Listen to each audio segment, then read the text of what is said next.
Hello, everyone. It's me, Mr. Macaluso, and I'm here today to talk to you about the founding of the Roman Republic. Now, this is a topic that I am really interested in. And I'm interested in it for a lot of reasons. One is because I think that the study of how people acquire power or lose power is really an important thing for us all to understand, right?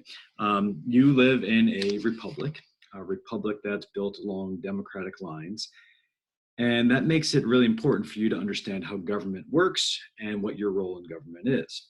Now, the Romans, in creating their republic, give us really an amazing education on how people can gain power and use power.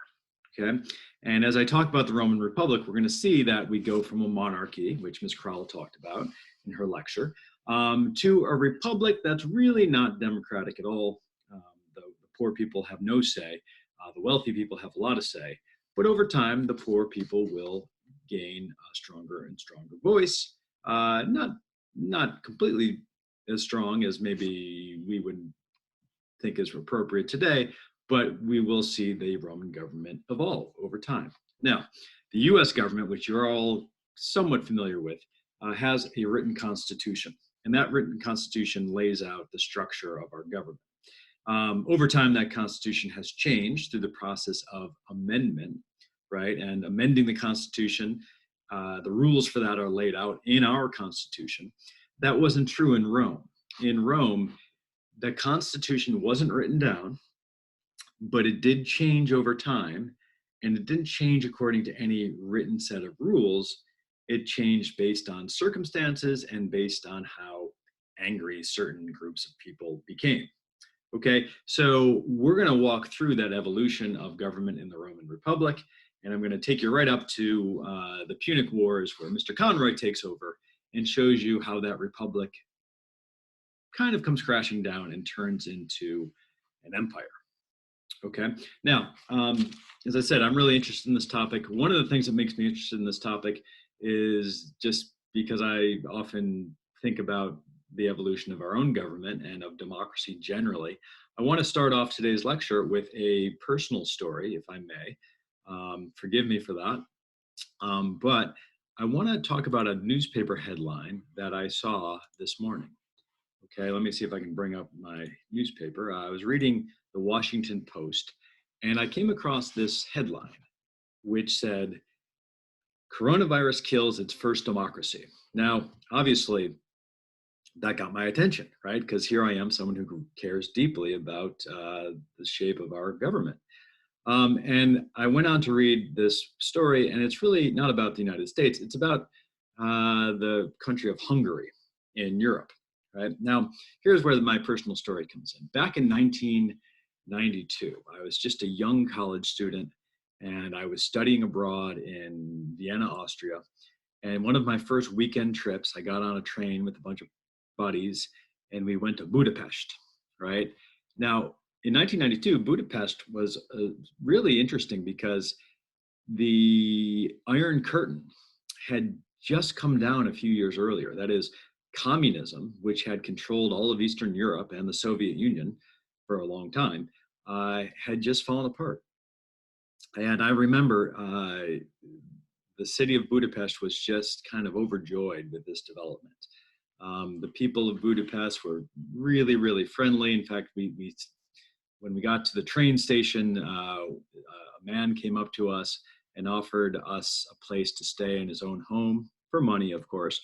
They were trying to build a free market capitalist system, and it was working. All of the street signs were double. One of the signs was in Russian and with the Cyrillic alphabet.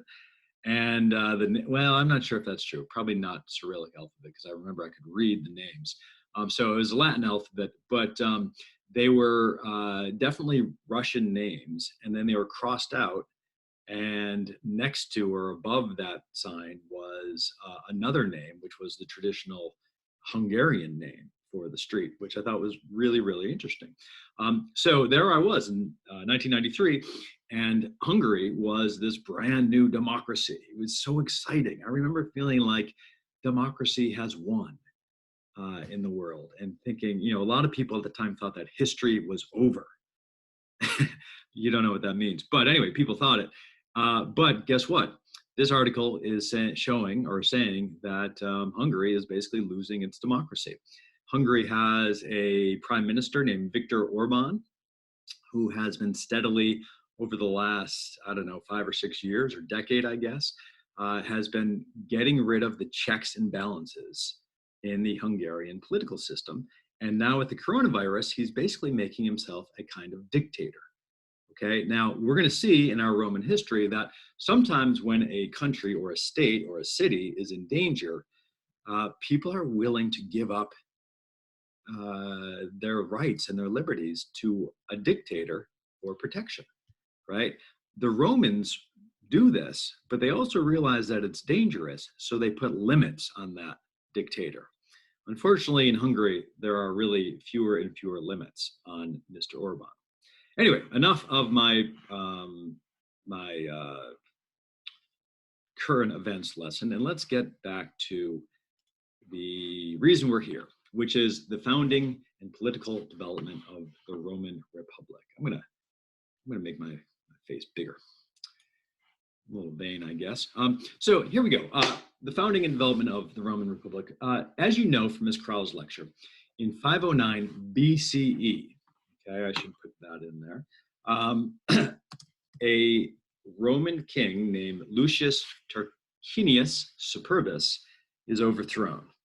Okay, and you heard the story that was recounted by the later Roman historian Livy, that Superbus was overthrown basically for raping a woman named Lucretia, right? And Lucretia was kind of the symbol of innocence and virtue, so virtuous that she felt so much shame that when she told everyone that Superbus had raped her, she then stuck a dagger in her heart and killed herself, right? Brutus, who was told by Lucretia of what happened, took that dagger and swore revenge, swore that he would overthrow Superbus, right? And he does. He and some other, these are wealthy Romans, these are patricians, they overthrow Superbus. And when Brutus, when Brutus brings about that overthrow, he makes the people of Rome swear an oath, right? So the people of Rome swear an oath. And what does that oath say? They say that the oath says that the people of Rome will never allow one man to govern all of Rome again. Okay, so that is like the founding of the Republic, right? Rule by one man is bad. Okay, now, in point of fact, Brutus was really a patrician, that is a wealthy man, and the government that he establishes is not a government by one man, but it is a government by the wealthy, right? So we could call it, depending on your perspective, you could call it an oligarchy or an aristocracy, okay? But it's a republic in that people, not everyone equally, but people have a say in how they're going to be governed, okay? So here's the basic structure that we're going to see. The first new structure that Brutus and his compadres are going to create is the office of the consuls, okay? There are going to be 2 consuls elected, okay? We'll talk later about who elects them, but the 2 consuls that are elected, they are going to be, wealthy people, and they are going to be in charge of Rome. So instead of a king, they have basically 2 leaders, okay? And the leaders can kind of cancel each other's votes out, right? So they basically have to be in agreement for whatever they do, okay? So it's ruled by 2, but there's more. They also restored something that was created by Romulus back when the monarchy was first established. They restored the Senate, okay? Now, the Senate is a body of 300 to 500 wealthy Romans, right? And its job is mainly to be an advisory panel, or I'll say council for the councils. Council for the councils, okay? Don't get confused there. I don't know why that's underlined. It shouldn't be underlined. We'll underline it. Okay, now think back to our talk on the development of Athenian democracy. Didn't we see something like this? Originally, we had a king. The king eventually proved to be incompetent, right?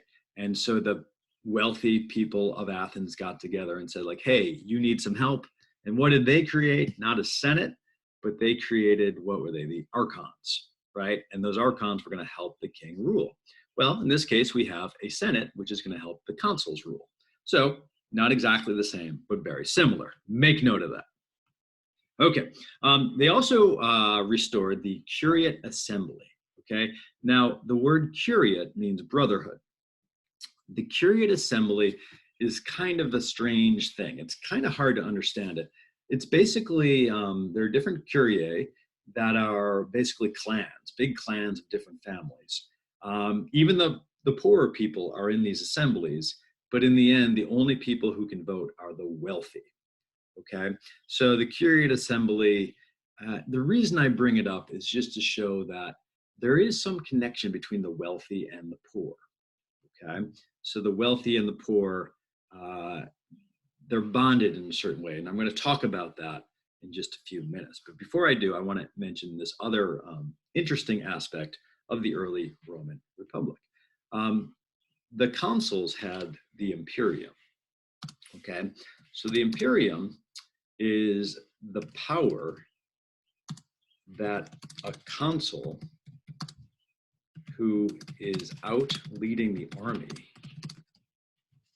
in war has. Okay, now let me explain. Pay attention and write this down. There are two consuls, as you know.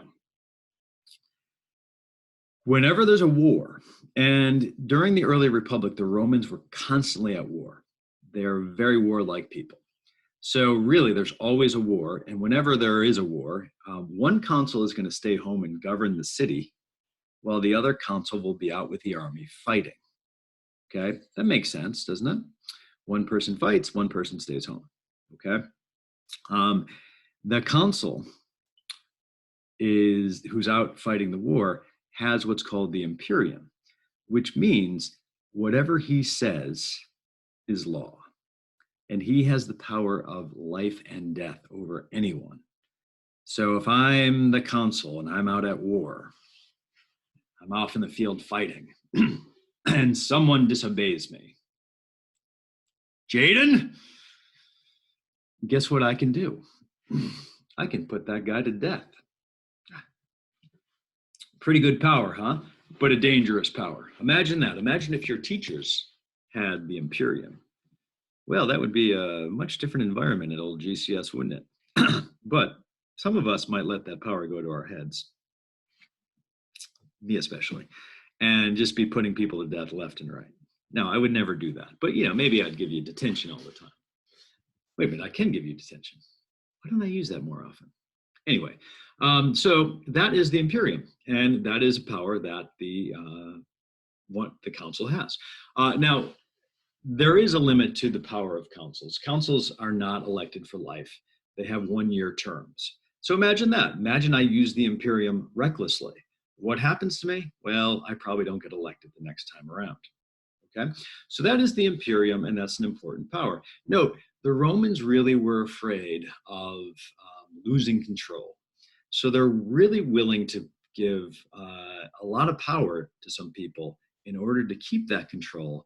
Yet there's still a balance there, right? There's a check on that power.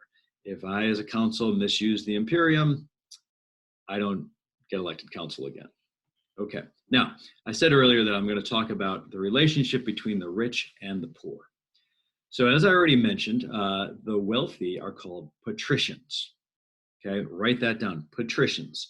Where does that name come from? Well, think of the word patron, think of the word padre, right? Patrician really means father. So what we're saying here is that if you're wealthy, you're kind of a father of Rome, okay? Plebeian is the name for the poor. Now, if you ever come down to Annapolis to visit me someday, maybe we'll head over to the Naval Academy, and what you'll see is a lot of midshipmen walking around. But the first year midshipmen are called plebes, right? And that comes directly from this word plebeian, right?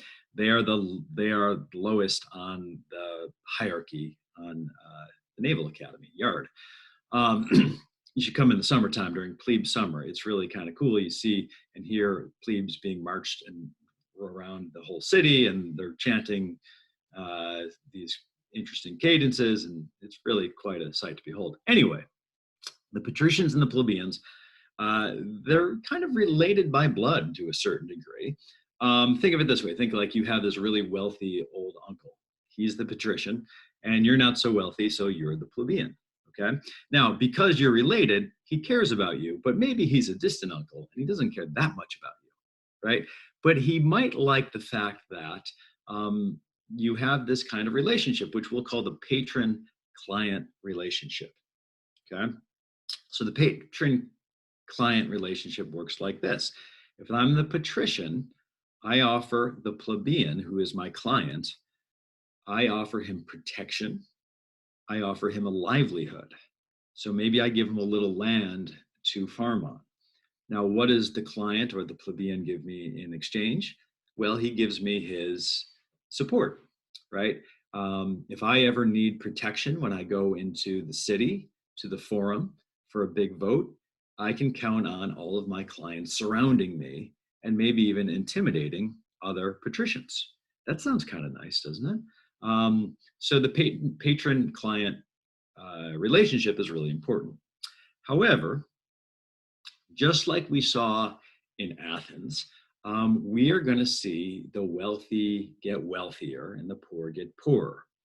And that leads to debt slavery, otherwise known as serfdom. Okay, so you may have talked about this when you talked about Athens, right? At a certain point in Athenian history, the poor are in so much debt that the wealthy basically enslave them, right? That is, if you're poor, you have to work for the wealthy patrician until you can pay off your debt. And when are you going to be able to pay off your debt? Probably never. Okay, the debt just keeps piling up on you. The structure of the economy is such that the poor can never really get out of their poverty. And the patricians like that because that means that the plebeians have to work for them. Okay, so you can imagine as a patrician saying like, "Oh, this is great. I love this. This is great, great stuff." Okay, but on the other hand, what did we see in Athens? Well, the poor got angry, right? Luckily, we had that great hero of history come along. Who was he? Who was he? Anyone? Blair, can you tell me? Lena, who was it? That's right, Solon. Okay, and what did he do? He freed the poor of Athens from their debt slavery, right? And that basically, in my opinion, helped Athens later win, the Battle of Marathon and defeat the Persians. Pretty big deal. Okay. However, in Rome, that's not how it works out at first. The first thing the Romans do is they decide they need protection against the poor. So they come up with another position in the government. This position is the dictator. Okay. The dictator is appointed for a 6-month term, right? There's that underline again. He's appointed for a 6-month term. And during those 6 months, guess what he gets? He gets the imperium. And what can he do with the imperium? He can order the execution of anyone, right? So if there are some plebeians getting out of hand, he can have them executed. Okay, that's a lot of power. And this is inside the city. Remember, when I first mentioned the imperium, the only person who had the imperium was a consul, and he only had it when he was outside of the city with the army. Okay, that's obviously a really dangerous situation. But now the dictator has the imperium inside the city, so he can really use it against anyone in the city who's causing trouble. So it's a lot of power. But again, do the Romans limit that power? Of course. How long do you get the dictatorship? Only 6 months, right? So it's not something that can last forever. After 6 months, you're done. Okay, so that's another evolution in the Roman government, the Roman Republican government. Okay, but in 494 BCE, things start getting even more dangerous in Rome. The dictator wasn't enough to solve the problems of the poor being unhappy with the wealthy, and the wealthy being unhappy with the poor. So we get something called, or the beginning of something called the struggle of the orders. Okay, now by orders here, we mean the different classes of people. Okay, so 494 BCE, we have the struggle of the orders. Once again, Rome is at war. And this time, the Romans are fighting three different Italic tribes. Now, by Italic, I don't mean, I don't mean this, Italic, although that's where the word Italic comes from, one would imagine. I mean, just like Italian.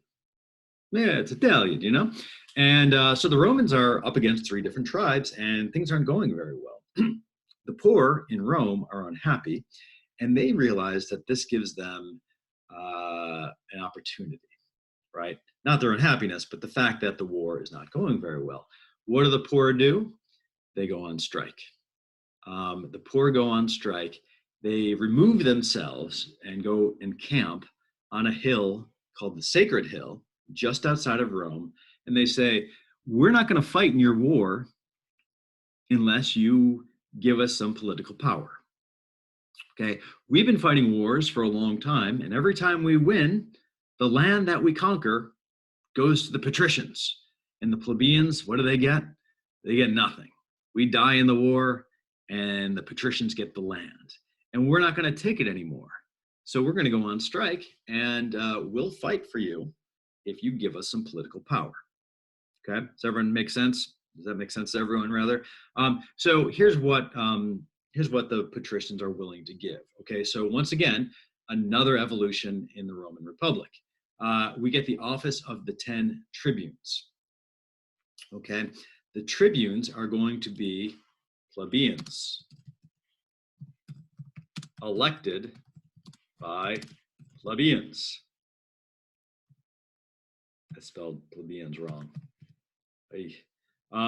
So here's what the tribunes can do. Their role will change over time, but at the very beginning, here's what plebeians can do. Plebeians are not allowed in the Senate. Okay, the Senate is for patricians, but the plebeians can sit in the door of the Roman Senate, and whenever the Senate votes on a law that the tribunes don't like, they yell out veto, right? Which means I forbid. Okay, and if they veto a bill in the Senate, that bill does not become a law. And you should all be familiar with the veto in American government, right? Who gets to veto things in American government? It's not the tribunes, is it? No, but it is the president. The president can veto anything that Congress passes. Okay, so you see, the founders of the United States, they realized, oh, we need checks and balances, right? So Congress can pass a law, but the president, who's elected by all the people, can veto that law. But what can Congress do? Congress can override the veto with a 2/3 vote of both houses. Okay, no overriding of vetoes here. If a tribune vetoes a law, the bill does not become a law. Okay, I think there's 10 of them so that they could always cover the Senate, right? You don't want the Senate kind of sneaking away or, holding a session late at night when the tribunes aren't paying attention and voting something without any threat of a veto. Okay, they would do that if they could, but with 10 tribunes, it's hard.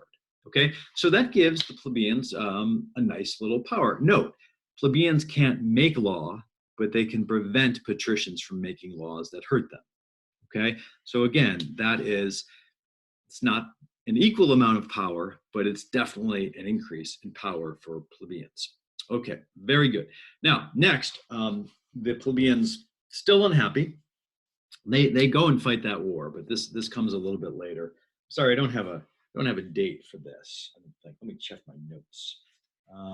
Do I have notes? I have notes. So the next kind of evolution in the Roman law, yeah, I do have a date, is in 451. In 451 BCE, the plebeians ask for their laws to be written down. So just like in Athens, and again, this is a little bit out of order from how things work in Athens. The first thing that the poor people of Athens asked for were the laws to be written down, right? And remember the archon, or the tyrant, Draco, wrote the laws down, right? And remember, he made them very, very strict. That's where we get the word draconian. So that the poor were happy that the laws were written down and the laws couldn't be arbitrary. And the wealthy were happy that even though they couldn't exercise arbitrary rule over the people anymore, at least the laws were going to be really strict. So the Romans do the same kind of thing in 451 BCE. The plebeians asked for the laws of the 12 tables, okay? So again, let me explain this. Before the laws are written down, if you're a patrician, you can say to any plebeian, hey, you're breaking the law. And the plebeian, because the laws aren't written down, he can't really say, no, I'm not, right? Here's my analogy. It would be as if someone walked into my classroom, Jackson walks into my classroom and he's wearing some color of sock that I don't approve of. And I say, Jackson, you can't wear orange socks in here. That's against the student handbook. I'm giving you detention, right? Now, because there is a student handbook, Jackson can go into the student handbook and look it up and say, like, Mr. Macaluso, you're mistaken. All of your fancy education has not done you much good, because I read the student handbook and it says nothing about there being a prohibition on orange socks. So I don't get detention, right? Good job, Jackson. Way to use that noggin of yours. The fact that the rules are written down means that I can't abuse the rules, right? Because they're written on paper. These laws are not written on paper. They're written in bronze. That makes them a little bit more durable, I suppose. And the law of the 12 tables, there are these big bronze tablets that have not all the laws, but all the rights and responsibilities of Roman citizens written on them, so that everyone in Rome knows what their rights and their responsibilities are. These are erected in the forum, so everyone can see. The forum, just like our forum at GCS, is kind of like the main public meeting space. Okay, so that is another evolution of Roman law. Now that law is going to be written down. Okay, now the next two things I'm going to go over really, really quickly. The Centuriate Assembly is established eventually in Rome, and the name suggests the structure of this assembly. You've probably heard of a centurion at some point in your life. What is a centurion? Anyone know Carly? Can you tell me what a centurion is? Yes, you're right, Carly. A centurion is a soldier who commands 100 other soldiers, right? That's where we get the word century, where we get the word cent from centurion. Okay. The Centuriate Assembly is an assembly based on military rank. Okay. Now, pay attention to this. This is interesting. It's based on military rank. And military rank, there is that underline again. Military rank back then is based on wealth. That is, the wealthier you are, the better weapons you can furnish. And the better weapons you can furnish means the higher in rank you are. So really, the Centuriate Assembly is based on military rank, which is based on wealth.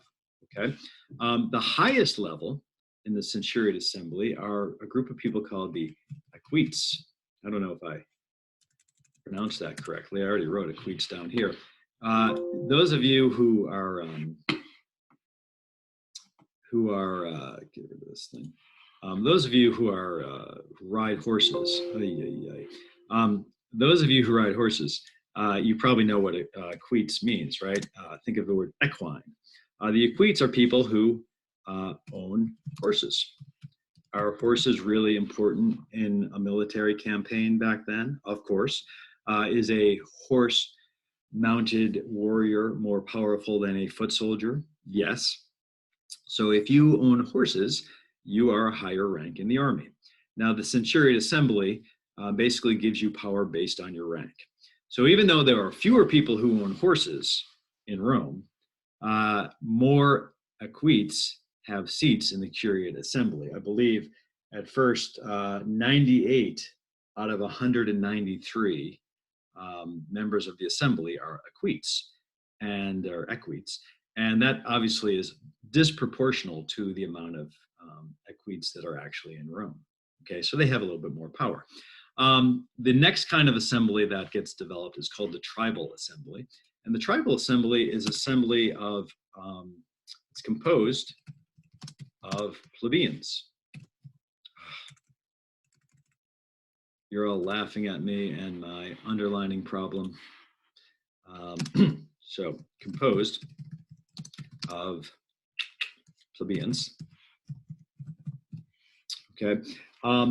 The tribal assembly is allowed to have what's called a plebiscite.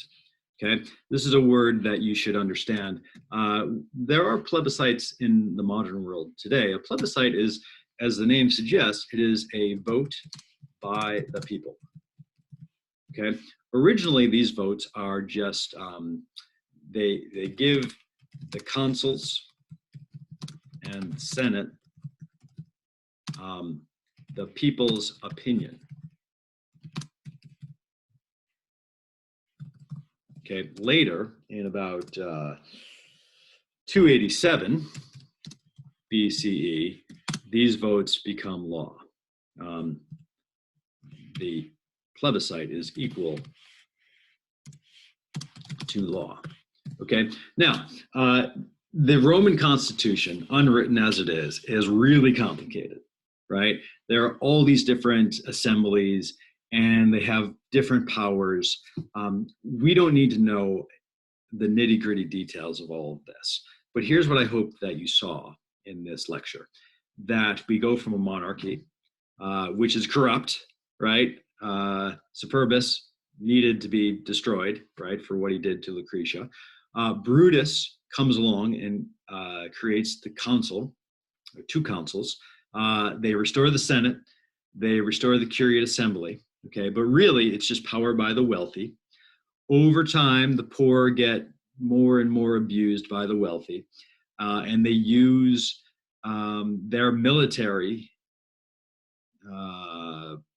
power, I guess you could say, to kind of leverage more power from the patricians, right? They're given the 10 tribunes who can veto anything the Senate does, right?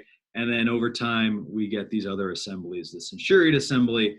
I think the importance of the centuriate assembly is it's no longer based on birth, but now it's based on wealth. So maybe you were a plebeian who became wealthy and now you own a horse. Well, now you have more political power. Doesn't matter how you were born. Okay. And then the tribal assembly is just giving more power to the people themselves. Okay. So that is the lesson for today on the Roman Republic. I want to leave you on this note. As I said at the beginning, I feel that all of us should be really concerned about our government and our rights and our responsibilities within that government. Here's a little story about Brutus that shows how concerned he was. When he became one of Rome's first consuls, two of his sons, for some reason, I don't really know the details here, tried to reestablish the monarchy. These are Brutus's sons. Brutus had had all of the Roman people swear to never allow a monarch again. Guess what Brutus did? He had his two sons executed. Okay, so obviously he cared a lot about preventing a monarchy and a tyrannical government in Rome. Okay, watch it, Eliza, because I care too, right? death to tyrants. Anyway, that's my lecture on the Roman Republic. Hope you enjoyed it, and I'll talk to you soon. Please take the quiz that I'm going to post alongside this lecture. Thank you.